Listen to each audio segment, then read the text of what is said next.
One of the things that happened this week, the biggest thing is biggest kick in the balls was I had to fire my assistant, and this is huge. My assistant's probably the person that she is the person, she was the person I talk to the most throughout the day or interact with. You're listening to the amazing marketing show. We're really happy that you are. And we're really happy to present a fun, cool, new event, not event, I'm sorry, a episode with different things that we've done before. So we're going to hope that you like it. I'm Dmitri Smirnov here with my co-host Chris Gray. Chris, what's going on? Dmitri, what up, man? One thing that we were talking about was that we go really in depth into a lot of the topics here on the episodes. And something that we've heard feedback and we've seen go viral even on social media is more basic marketing advice or tricks, tips, things like that. So we want to highlight some of those things and then offer some of our own in this episode. I love the approach because, not to get super meta here, slightly meta is a thing, an overarching thing I see with people who do any activity at a very high level is that they are very good with the basics, and some of them may take that for granted. So let's take Kobe Bryant. Kobe Bryant wasn't in the gym at 4 a.m. practicing 360 dunks over and over and over again. He's in there practicing a certain dribble, shooting layups, shooting free or making layups, shooting very basic stuff done over and over and over and over and over again. If you notice anybody who does anything at a high level, they're very good at the fundamentals, and they'll drill those over and over and over again. So I think that concept plays out here in marketing, where you and I'm not gonna sit here and say we're not like just the world renowned greatest marketers ever, but we are better than the average person. I could say that at the very least. And I We think can that say that yes, definitely. yes, that I think that I take some of the basics for granted. Yeah, I mean, I kind of laugh about that part because, like, my life's work, and I'm just a little better than the average person. Well, at least it's better than nothing. You're so right, though, man. It's like, and I think a lot of people feel this is that, well, I'll speak for myself. Anytime I learn something new, I have this instant feeling that everyone else had already known that. And I'm just Yes. finding out about this. Like, I'd been behind the whole time. So if I'm talking about something, I want to only talk about what's on the cutting edge and what's the latest, what's the greatest, and tend to overlook, like you're saying, the fundamentals, which is really what the whole house is built on in the first place, and we're spending the least amount of time on it. Kind of counterintuitive in a way. Yeah, completely. I have nothing to add to that. You hit the nail on the head, homie. Okay, so we have, before we jump into this, and we have three TikToks that we want to show you, and we're going to screen share these, and you'll get to listen to them if you're on audio. And we're going to comment on them, and we're going to also offer our own fundamental advice or comments. Nothing we really give as advice necessarily. It's really just sharing our story. This is what's worked for us. This is what we've seen work for other people. That's what we're doing. And if it may help you, that's great. But we're not trying to give you advice per se. So it's just what's really worked. But before we do that, we have a couple things that are from the arena. You guys like the from the arena episode? Uh, I mean segment. Something that's actually happening to us in the day to day of running our agencies. I'm gonna throw it over to you, Chris, and then I'll share mine. Oh man, one of the things that happened this week, the biggest thing is biggest kick in the balls was I had to fire my assistant, and this is huge. My assistant's probably the person that she is the person, she was the person I talk to the most throughout the day or interact with. And because she's not just my professional assistant, she's my personal assistant, right? There's a lot of back and forth. And she did, she's good. I wouldn't say that she's the greatest ever, but she's good. And so I think that when things are busy and you're juggling a bunch of stuff, you start to accept good. because it's at least getting stuff done. Me and Dimitri are talking prior to this call about sometimes when you hire somebody, if they just can do 80% of what you think you can do, you're happy with it, right? And that's kind of the same thing here. Hey, 80%, she's passing, she's good. Let's just keep moving. But something happened, and it happened a few times. To where this last time, it was unacceptable. Couldn't, so I had to get rid of her, and it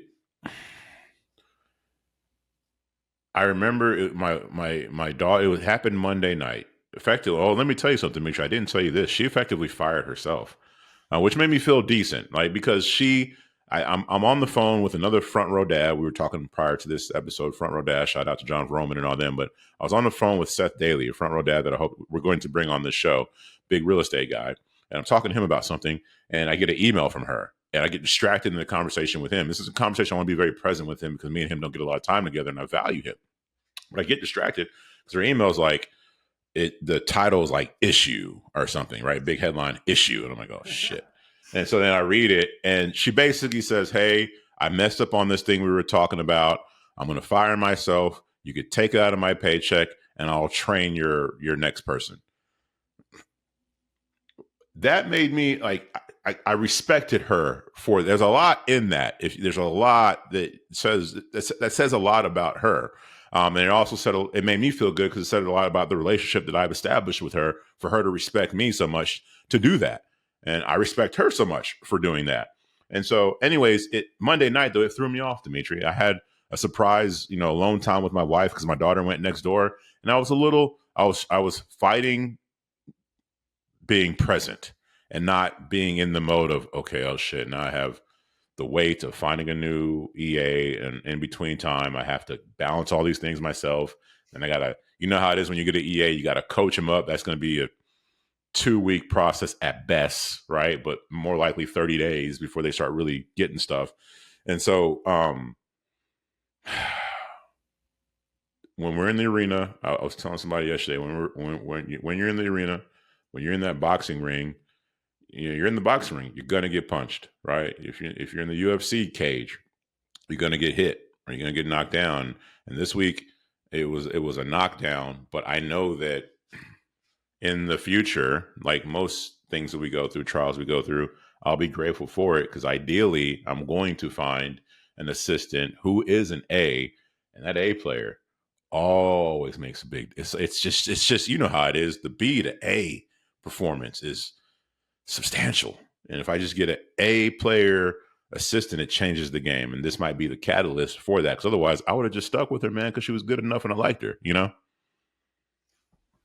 I want to take a moment right now. I think everyone listening is probably feeling the same thing I'm feeling. And I just take a breath. Like, whew, man, I really feel the trials and tribulations of being an entrepreneur from your story. I could feel the emotion. I could feel the different things that you were thinking of. I could feel the distraction you might be having in your own mind, even though when you want to just spend time with your family or wife or whatever, and this is really truly the life of a marketing entrepreneur or an Yes. entrepreneur in general, but in this case, what we do.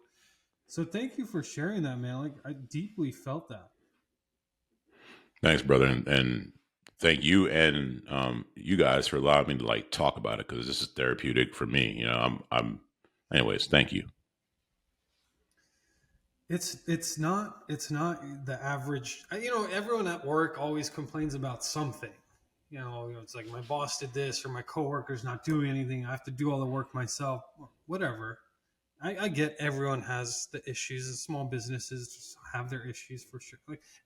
Everyone has their issues, but to peel back and really hear what's really going on, what are the actual thoughts, and turning a bad situation into a respectable situation. Both, though you're going your separate ways, it's on a kind of on a high note. And if maybe things come back eventually in a year or however long, where maybe there'll be a place for her in your business. Oh, absolutely. I have the email business. I'm going to move her to a smaller project over there, but that's a really good point. Back to what I was saying earlier, it was her character and how she handled the situation that made me even want to, you know what, while you're looking for another job, you can at least get this money over here. They'll act as some kind of cushioning until you find it. So I'll share mine now too. Yes, please. This one's it's kind of a little bit hard to share because I'm opening up maybe my some of the, I don't want to say weaknesses, but things that I'm concerned about, let's say. So let me set up the situation. We have a client that I adore, and we've been working together for almost 5 years at this point. Visit their office every year, and incredible. I love them. I love them. And recently, we've decided mutually to take on more responsibility for their marketing because of how well we were doing with what we were doing, which was Google ads, YouTube ads, and data management. Data forensics, as somebody put it recently. I'm like, yeah, that's actually exactly what I do, data forensics. So we did that really well, and we decided let's take on extra responsibility, which came with me hiring more people because we needed to beef up our creative department. We need to beef up our copywriting department, and a new ad platform, plus more investment of my own time, which I'm happy to give, by the way. It's my favorite, again, like literally my favorite client to work with, and where I spend most of my time. And with this type of transition comes mistakes. It's like an inevitable situation. I think everyone knows that it's inevitable, but we went from hardly ever seeing a mistake to maybe something like a word that doesn't fit in or an image that doesn't quite right. And in some cases where it's like actually a wrong thing, and we take it down quickly and all, but nevertheless, there's mistakes. And it's like, I guess I don't even know how to explain it, but I'm feeling obviously responsible for this, but I hate the fact that the mistakes are happening. But on the other hand, I don't know how we can get to this promised land, so to speak, of adding this new responsibility and like getting over the hump without a few of these mistakes. But I just, it's kind of rocking my no, I don't know what the, see, this is like a difficult thing to actually share because I have the feeling inside. I don't know how to describe it exactly. Maybe you can help me pinpoint it a little bit. You have this client that you really care, you like, you value, and it's a big client. There's a lot in that right there. You did really well with them with the data forensics, the Google, the YouTube. And then you take on this other project with them, all the social media stuff and all that, whatever. And there's been little tiny mistakes that have happened, not major ones, but little tiny ones have happened that have caused them to be upset and obviously caused you to be upset. So then that's making you, what does that make you feel? Like, what are you feeling right now? I guess it's making me feel uncomfortable in again,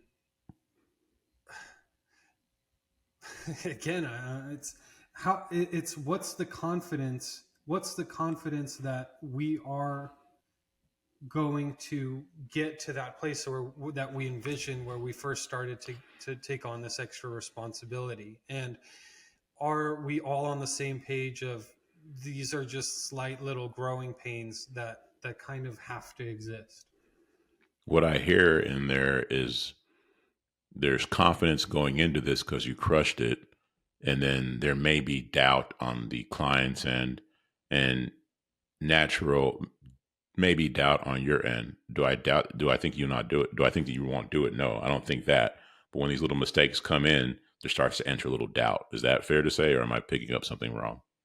Well, there could be something like that, but not from my end. Like I know that at the end of this, if we see it through, it's gonna get dialed in 100%. It's just like I have no doubt about that. I'm fully confident in that. Yes. but it's walking on this broken glass a little bit Yeah. that is uncomfortable at the moment. We have, as you process this, we have our one of our biggest clients. Um, there was a downturn in the home service market. They had their air conditioning company. They had a terrible summer. They need to have a good summer right now, which they are. But in between the terrible summer and now, there was little things getting messed up, like a misspelled word on a Facebook ad. To something big just happened where one of the companies that they have like a portfolio of 6 or 7 companies were transitioning over to a new call service, CallRail, and CallRail importing over a number from CallCap to CallRail. The number didn't work. This is a big number. This is Google Business Profile number. So when it didn't work, Dimitri, they lost tens of thousands of dollars. This is the peak season for an air conditioning company. You have a Google Business Profile not working number. They're hitting us up like, why are we dead? We come to find this thing out. I can't articulate fully what you are saying, but I am there where big client, little things happening, something big happening, and you start to feel a certain way. And worry, yeah. Anyways, go ahead. Yeah, and part of that is that with additional responsibility, I assign some of that responsibility to team members. And even when the mistake isn't mine personally, it's still ultimately mine as the Yep. representative of the business. And so how to get through that as both the leader of the team and as the client, the point of contact for the client, and the person responsible for the work. And again, like, errors not crazy, they're not crazy bad, they're not tens of thousands. That's even like what you described, that would drive me crazy. And we, like, if something like that were to happen,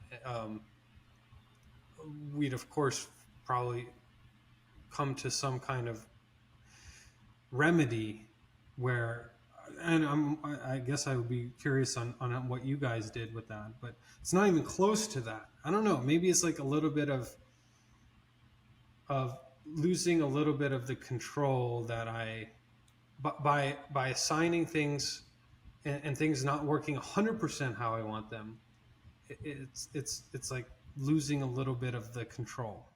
Yeah, it's tough. Like, to your point, like, back the Facebook ad thing I just gave you, where somebody else wrote that and they misspelt the word. And to your point, when I'm the one who has to answer for that, um, it's like the first thing I want to do is kick that person off and take full control of it. And but like we've talked about before, I can't do everything. You can't do everything. But I think one thing that I noticed that you did in the situation, we talked a little bit off air. I won't go into a bunch of details that you don't care to disclose, but I will say that you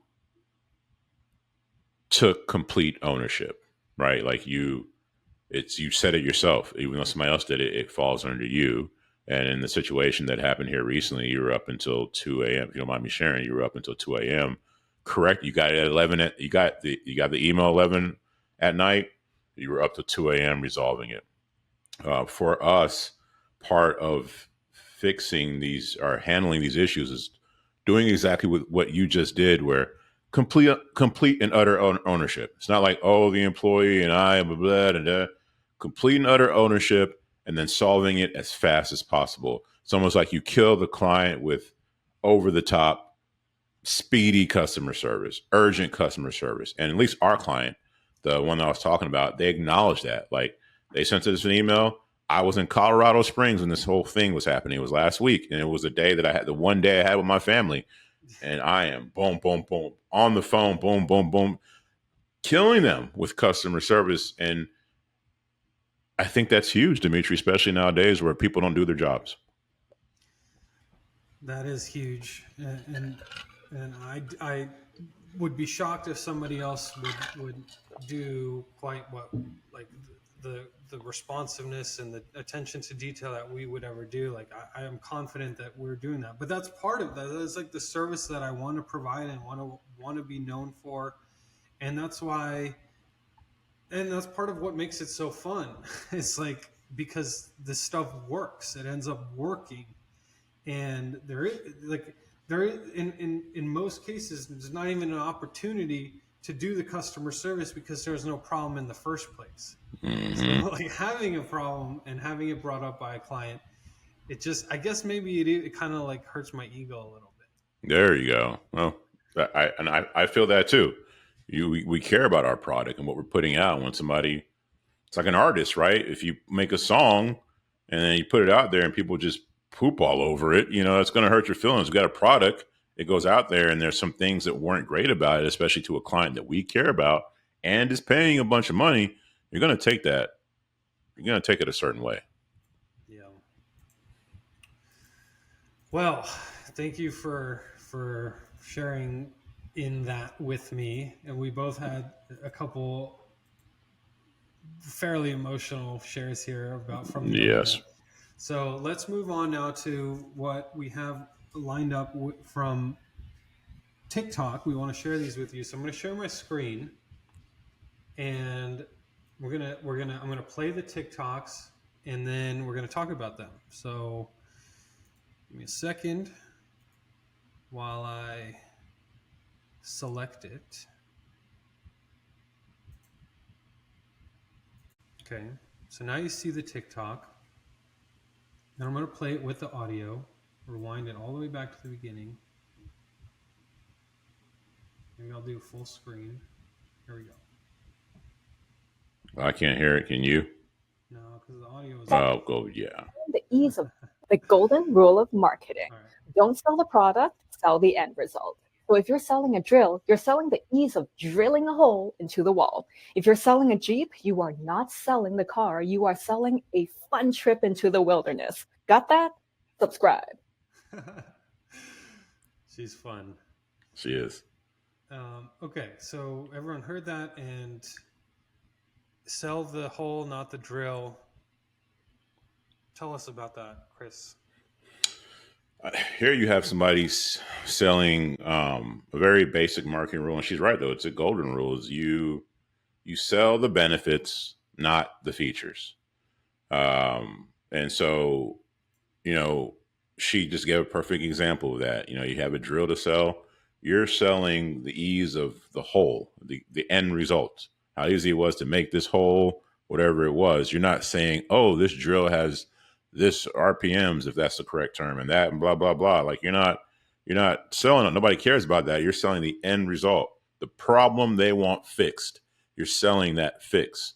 If there's a microphone here, this Shure microphone, I'm not going to sell all the aspects and how all the technical mumbo jumbo that nobody understands.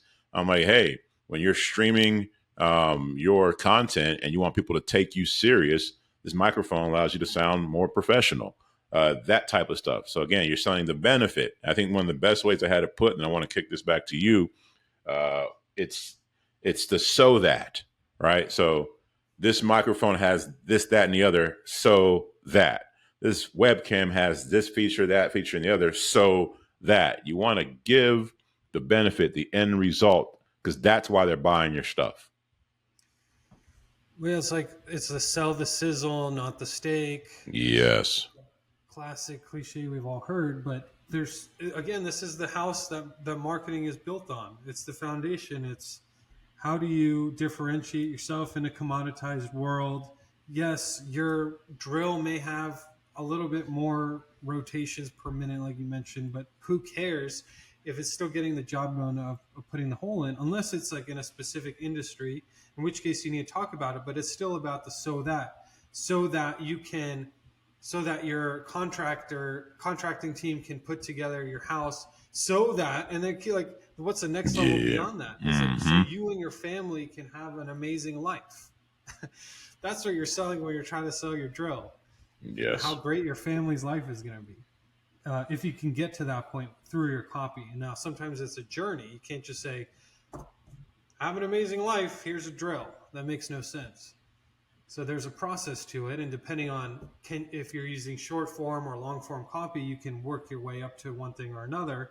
Or if it's a video ad, like you can set the stage in a certain way. So yeah, I mean, it's just a psychological thing. It makes sense. If you don't want to be commoditized, don't sell on price and don't sell on features. Exactly. And you're going at the end of the day, you're hitting on an emotion. You're hitting on a pain point. Again, if they're buying your product, usually they're buying your product because it solves something or gives them something they want.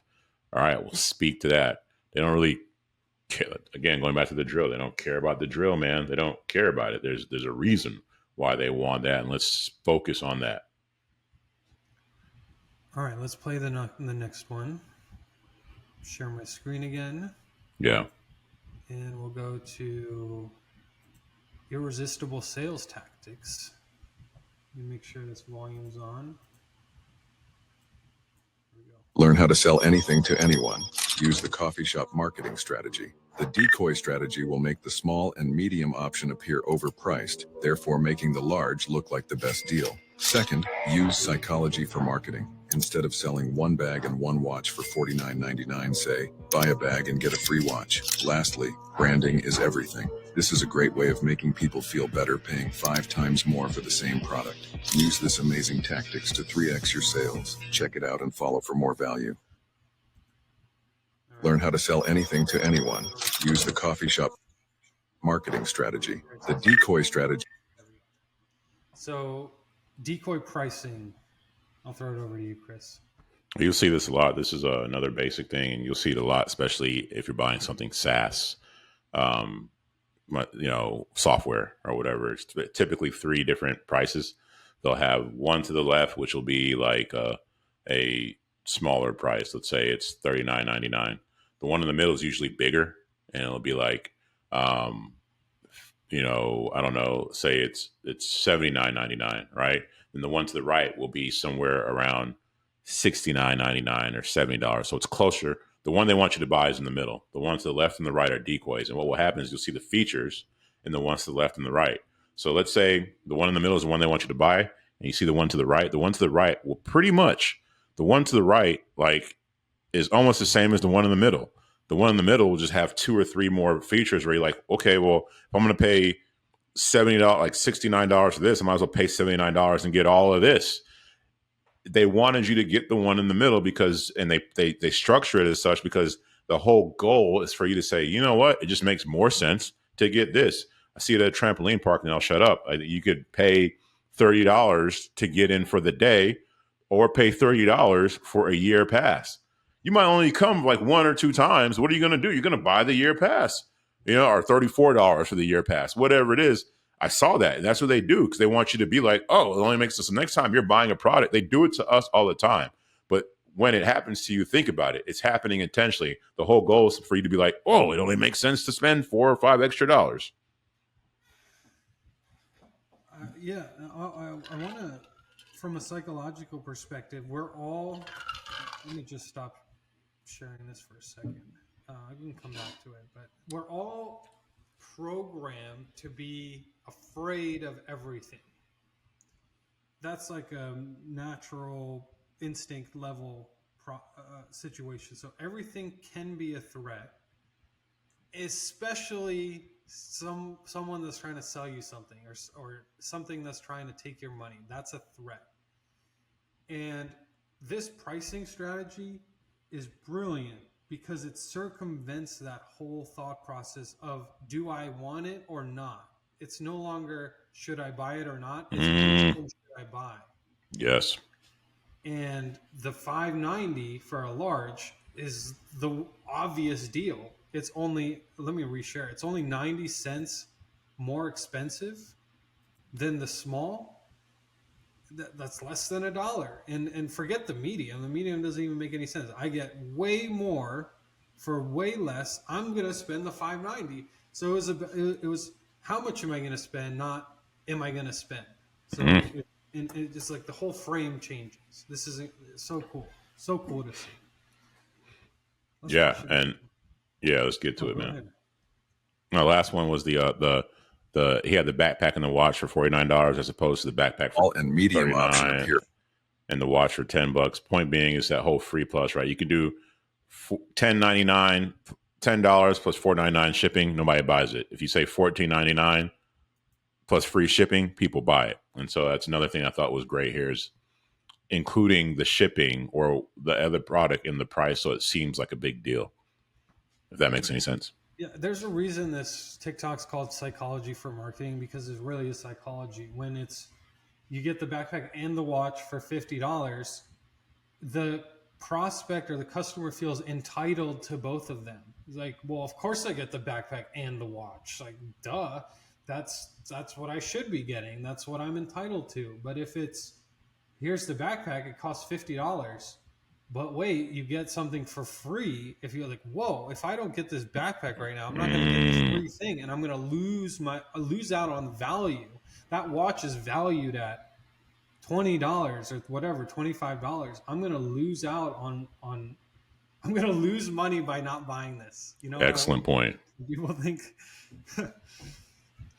Excellent point. Really cool psychological trick. So let's get to the next one. Lastly, oh yeah, and so this one is incredible. Like, because you see brands like Balenciaga or the Kanye West shirts that were selling for $700 for a plain white T-shirt. How's that possible? Again, it's something that you've taught me where, in this sense, you have a Balenciaga. It's become it's a symbol of luxury. So you're buying. You want people to see that, hey, I can afford a luxury item, even if it's on a regular plain T-shirt that should just cost $5. That says something about the person. And it could be a brand, it could be a Trump shirt, it could be a Biden shirt, whatever it is. They wear that and they'll spend more because that shirt reminds them of who they are while telling others who they are, right? And so if you could, the branding, he's 100% correct. If you put something on there, people will spend way more than they should if that brand could say something, if it resonates with them and who they are. I'm gonna be critical of this in one way, where I disagree with this visual example, is that truly rich people, they don't want that logo to be shown that way. They want to buy the $700 T-shirt, but it to be only maybe on the back of the tag, if even that. And it's like only the people with that special eye will realize that it's that Balenciaga T-shirt. But if you're blasting it out on your chest like this, that's actually signaling the opposite of what you intended to signal. And yes, it's actually the opposite of what you want. But the brand is still valuable, of course. You would see a rapper wearing the shirt that has the big BB Balenciaga. You would see Bill Gates with the plain shirt that only you would, if you know type stuff. So yeah, I agree. Yeah, we don't know that his shirt costs $1,500. His exactly. That he was wearing. But people like him do know. They do know. There's actually somebody who I met for dinner a few times, and they're very well off. And they look like they're wearing plain clothes, kind of, but then they start. And this person wasn't bragging about it. It somehow came up. They were mentioning this brand and that brand because of the comfort, right? It's the comfort level, which is probably BS, although maybe not. But he'll see it on other people or not, whereas normal people would never see it. Okay, so let me end that now. Oh, I did want to share one other thing. So there's this marketer called Ezra Firestone who has like 4 businesses that are doing $10 million or more each. Amazing, incredible marketer, truly. So I want to show you one of the things that I've seen him do, which I've seen TikTokers do too, in a way. But let me play it for you and then we can comment on it. So here's his Instagram page. I'm going to play this one video. Firestone here. I got an electric bug zapper. Pow! I am a live and let live kind of guy. I don't come out here trying to kill bugs or wasps, but we got wasps living in this deck. And unfortunately, the way the deck is built low to the ground, you can't get them out of there. And they bit and stung my pregnant wife. And when that goes down, dude, I got to come out here with this electric zapper. Bam! Get out of here. And this thing actually works really well, better than you would think, to get a wasp out of your face when it's trying to get you and you're pregnant. Well, when you're pregnant and your husband has to get them with the wasp zapper. Anyways, what I'm here to tell you about is Black Friday, Cyber Monday, because as well as this works, I think our Black Friday, Cyber Monday training for brand owners, any kind of brand, whether it's e-commerce or otherwise, that wants to monetize Q4, I think, and then obviously this is a bit of an arrogant viewpoint because I'm talking about myself, but I really do think I have the best training out there on how to monetize Q4. I have been personally for my own brands, running Black Friday, Cyber Monday.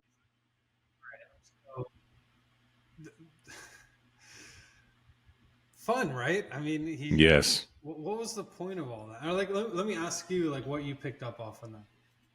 What I picked up off of that is he took me I was temporarily out of this world. He started talking about, he's in there and he has a certain look to him. He's barefoot. He has this look to him, right? And he's talking about his pregnant, hey, I'm a cool dude.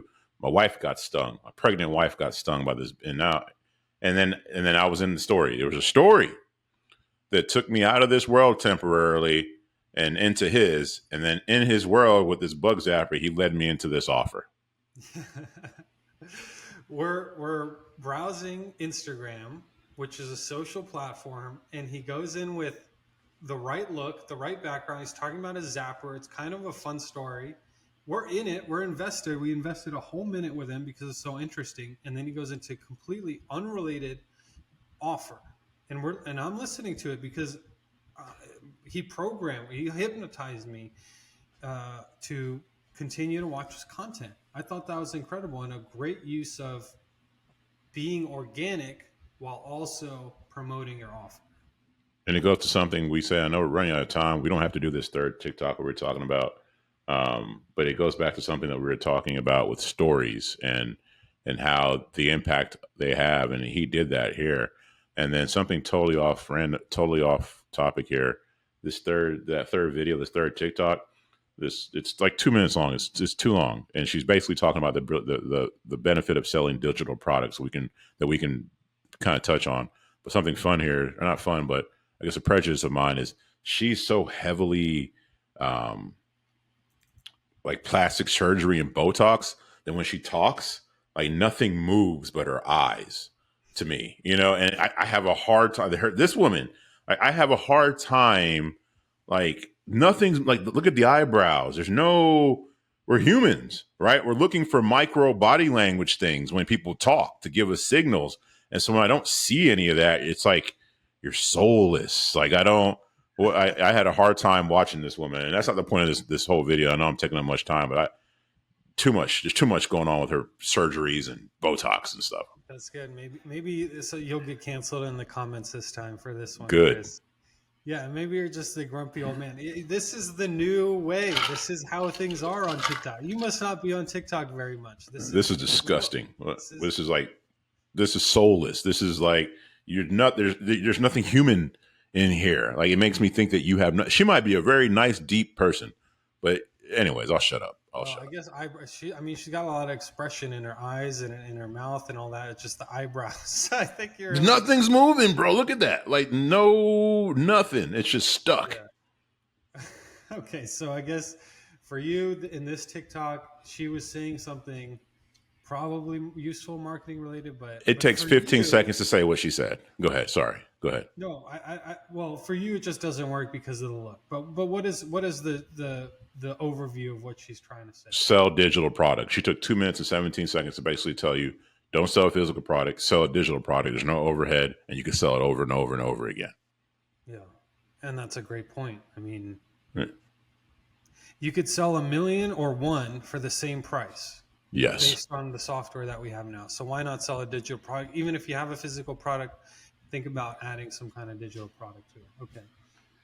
Well, let's turn her off. I know she's setting you off a little bit. So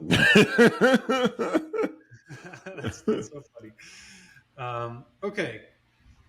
Those are the three foundational, and then we plus the bonus one that we wanted to share with you guys. Maybe we'll do some more foundational and analysis like this. You guys let us know if you like this in the comments. We love reading them. We love responding to them. I appreciate it, Dmitri. All right, y'all. Talk to you later. Peace.